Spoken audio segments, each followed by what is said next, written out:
Well, you can enjoy 99 days of only in New Mexico fun between Memorial Day and Labor Day. And the June issue of New Mexico Magazine gets you started and keeps you going all summer long. Love to hear that.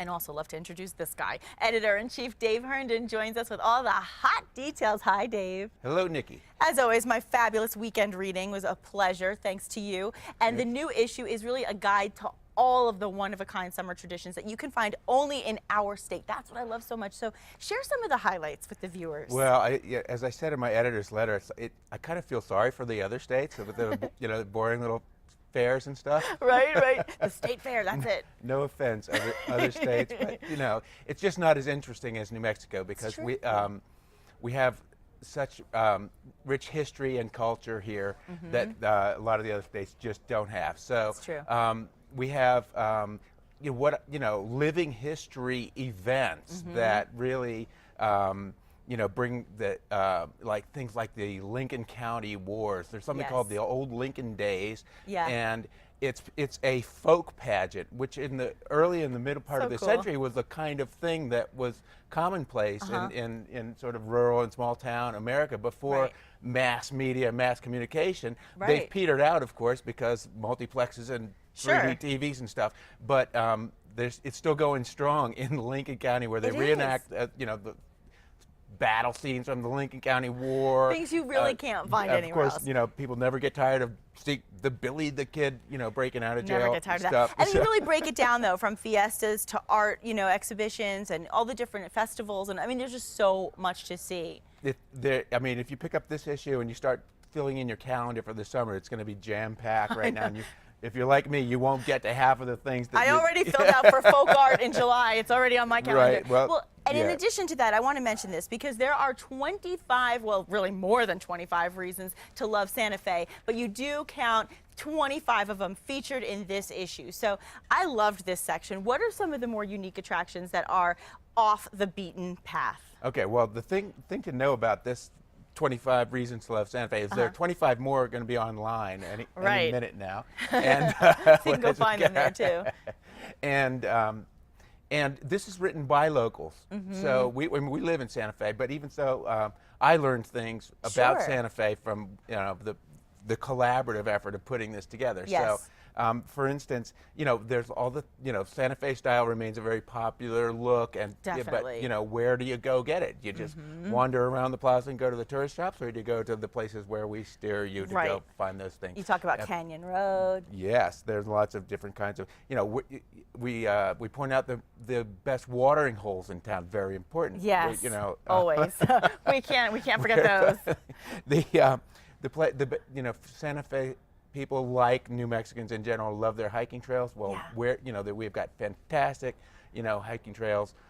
Then you can nip into 10,000 ways for a soak or a massage afterwards, that kind of thing. Just the picture alone, it was enticing for me on that one. And there's the latest trend in restaurants in Santa Fe is sort of the farm to table thing. So people have an expectation that you would be able to get great New Mexican food, which you can, and high-end cuisine, which you can. But the latest thing now is sort of the farm to table thing. If you want, for your gluten-free baked goods, we will tell you where to go. And you actually mentioned vinaigrette, which is actually also in Albuquerque now. They do so well in Santa Fe. Great place, yeah. Well, and obviously we don't want to tip them off on all of them. You're going to have to read the magazine to learn them all. But also I want to mention the New Mexico art scene because it attracts hobbyists and collectors from around the whole world. And in this issue, you offer the beginner's guide to shopping for art. So what will readers learn from Collecting 101?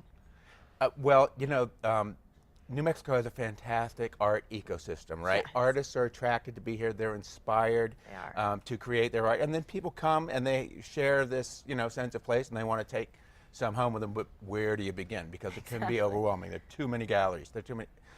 So we break it down a little to describe, the main galleries to go to for Western art, Native art, Hispanic art, and the art of the early Anglos who started the art colonies in Taos and Santa Fe, etc. So you know, we provide iconic examples of like the famous artists, some of the artists that sell contemporary work, and the galleries to go to.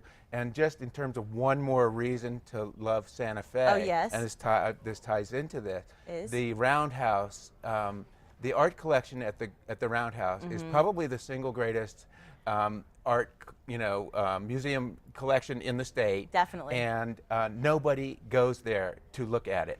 They don't think, oh, Roundhouse art. They don't realize. It's open. It's open to the public. You don't have to have a pass or even go through, a metal detector or anything. Exactly. It's a Capitol art collection, and it is one of those things that when you live there, you do tell your guests, come go and check this out. Absolutely. So that's a great place to get also, have this introduction to New Mexican art. For sure. And I also want to mention this because this month's mover and shaker is James Redford, who happens to be Robert Redford's son, and he is presenting his new film Watershed at the Albuquerque Film and Media Experience. And so I want you to tell us whatever you can tell us right now, at least about the film festival and what you know about the film.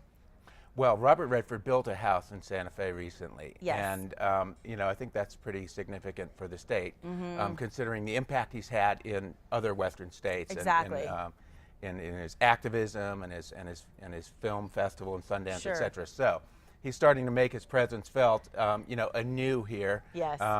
And one of the things that he did, there's an event planner here in Albuquerque named Lainey Quirk. Who I love Lainey and Ivan. Oh, you know? Okay. So yes. anyway, so you're way ahead of me here. But she was apparently whining to Robert Redford, as I'm sure you're probably friends with Robert Redford too. No, yeah, right. I wish. Well, we'll leave it at that tease. We'll leave it there because we'll actually have more on New Mexico Style with the Film Media Experience. But in the meantime, I want people to be able to subscribe to this award-winning New Mexico magazine. How can they do that? Well, it's funny you should use the term award-winning because New Mexico Magazine was recently named the best state/regional magazine west of the Mississippi River by the Western Publishing Association. Congratulations. So in order to subscribe to the award-winning New Mexico Magazine, you can go to nmmagazine.com, click through the subscribe buttons, or you can pick up a copy in one of the many retail outlets and take out one of those little blow-in cards and subscribe that way. And wish them a happy 90-year birthday. That's right. 90 years. Thank you so much, Dave. And happy 90-year birthday to Bart, too, who you mentioned in the magazine. You'll see what I mean. Thank you so much.